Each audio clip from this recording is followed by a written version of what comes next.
Burning Man. Wow. I think I want to go. That looks like a Kenny Wallace trip.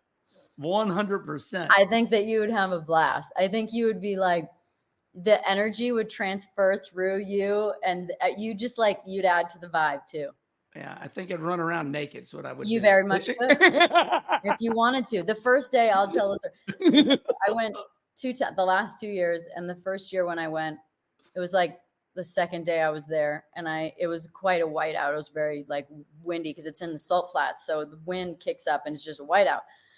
So people have goggles. That's a big reason why you have goggles there. And so I put the goggles on, got on my bike. Everybody rides a bike everywhere because it's very spread out.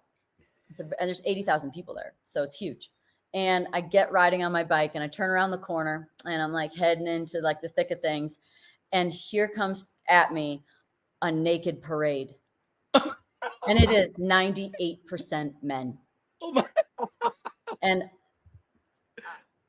that's a lot of penises. Yeah. Just a lot of them. I was like, wow, they're all so different. That's to say, did mind blowing. It was like, what? I was going to say, did any stand out? Oh, yeah. Oh, yeah.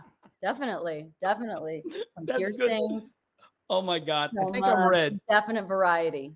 Oh, my gosh. That's awesome. So you'd be fine. And actually, not only that, but the very first day when I got there, it was like probably 7 or 8 o'clock at night, just like rolling in.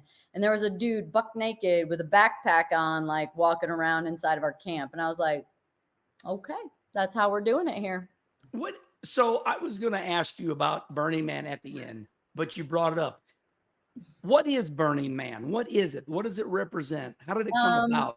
It was like, it started about 30 or so years ago. And they had, I think, I don't know exactly the history, but it's like they built this sort of like man essentially, and they just have a bonfire and burn it. And it just like kind of like, and then it ended up moving locations for more space. And it just became this like cultural, like different reality for a week where people essentially are, it's interesting. It seems like it's a place with no rules, but it's in fact the rules that make it so free.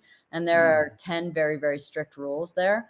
But they're all things about like inclusiveness and non-judgment and cleaning up after yourself and like leave no trace and all kinds of very like respectful rules. And so people follow the rules very well. And so it's because of those rules that everyone is so free to be themselves.